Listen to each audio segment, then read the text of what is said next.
Selamat pagi anak-anakku yang terkasih. Pada pagi hari ini kita bersyukur kepada Tuhan karena semua bisa hadir dalam proses pembelajaran kita dan kita harus berdoa untuk teman kita, ada satu teman kita yang sedang sakit pada hari ini.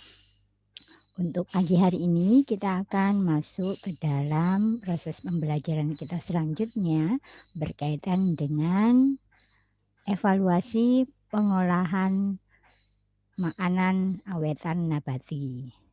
Nah, setelah pada pertemuan sebelumnya kita sudah membahas tentang macam-macam teknik pengolahan makanan awetan nabati, lalu kalian juga sudah mempraktekkan proses produksi makanan awetan. Kalian juga sudah belajar untuk membuat laporan kegiatan usaha dan pada saat ini kita akan belajar tentang evaluasi hasil kegiatan usaha. Kita perlu mempelajari evaluasi kegiatan usaha karena kita akan belajar untuk mengidentifikasi dan melakukan evaluasi usaha pengolahan makanan awetan dari bahan pangan nabati. Jadi tidak hanya proses pembuatan, proses perencanaan pembuatan produksi dan proses pemasaran yang kalian pelajari, tetapi juga harus dapat mengidentifikasi dan melakukan evaluasi dalam usaha pengolahan makanan awetan. Mengapa evaluasi usaha itu perlu dilakukan? Sebelum kita masuk mengapa evaluasi usaha itu perlu dilakukan, kita harus tahu dulu definisi dari evaluasi usaha. Evaluasi usaha ini adalah merupakan aktivitas untuk melakukan analisis kinerja pada usaha bisnis. Nah, prinsip utamanya adalah membandingkan rencana usaha yang sudah dibuat di awal dengan kegiatan, lalu dibandingkan dengan hasil capaian akhir dari kegiatan usaha tersebut. Itulah prinsip dasar dari evaluasi. Jadi, evaluasi itu baru bisa dilakukan ketika kita sudah melakukan kegiatan usaha. Kalau kemarin kalian sudah memproduksi sampai melakukan pengemasan terhadap produk kalian, sekarang kita akan melihat, proses evaluasinya. Nah, tujuan dari evaluasi usaha yang pertama, untuk mengetahui sampai sejauh mana tingkat keberhasilan pelaksanaan usaha. Apakah usaha tersebut sudah berjalan sesuai dengan yang direncanakan dan memberikan hasil seperti yang diharapkan. Jadi ini tujuan utamanya, ya. Kalau kamu tidak punya tujuan untuk mengembangkan usaha, maka ya evaluasi usaha ini tidak usah dilakukan. Tetapi kalau kamu punya tujuan untuk mengembangkan usahamu, maka lakukan evaluasi usaha. Tujuan yang kedua adalah untuk memperkecil resiko kegagalan investasi dan dapat memperluas peluang keberhasilan investasi yang bersangkutan. Ini berkaitan dengan awal usaha. Terkadang memang pada awal usaha harus dibuat catatan-catatan khusus, harus dibuat perencanaan yang matang. Itu gunanya untuk memperkecil resiko.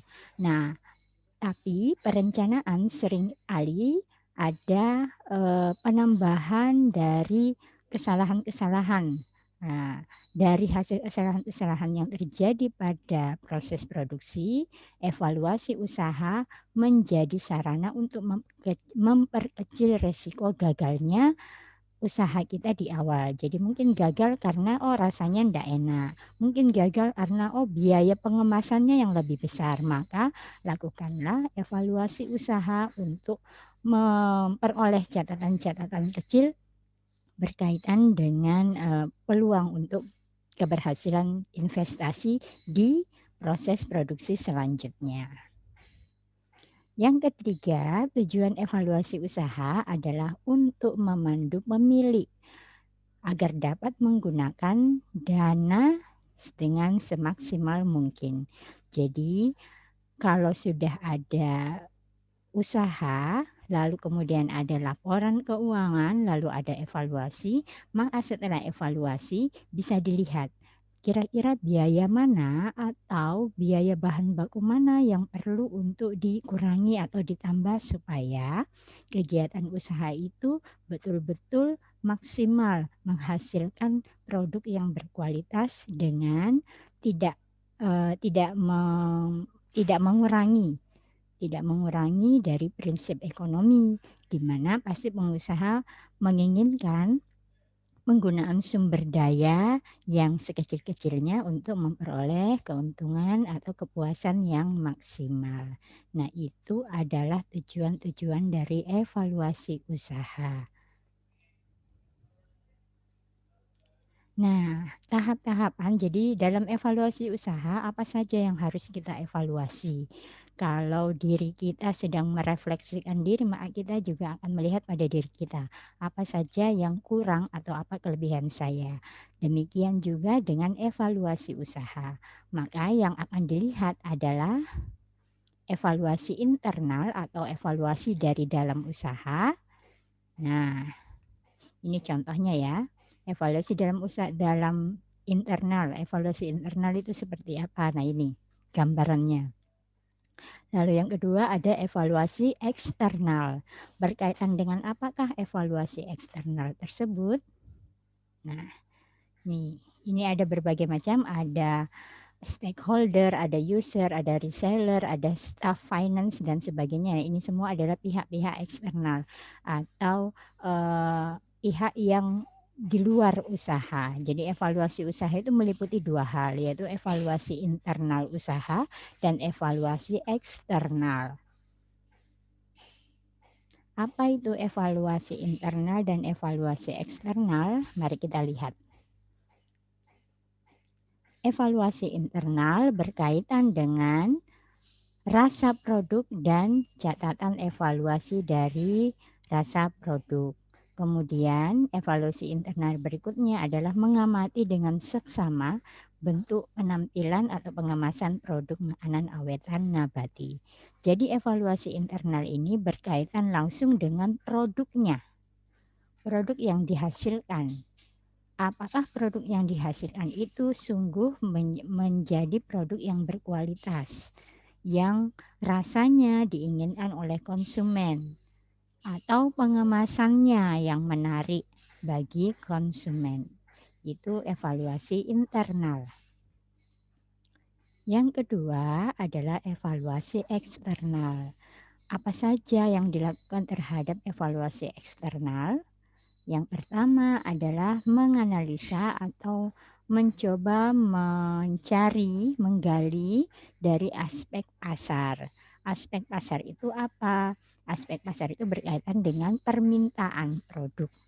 Jadi apakah memang produk yang sudah dihasilkan itu banyak yang membeli? Lalu kalau banyak membeli, mengapa kok banyak yang membeli? Nah, itu harus ada catatannya. Itu adalah salah satu bentuk evaluasi eksternal.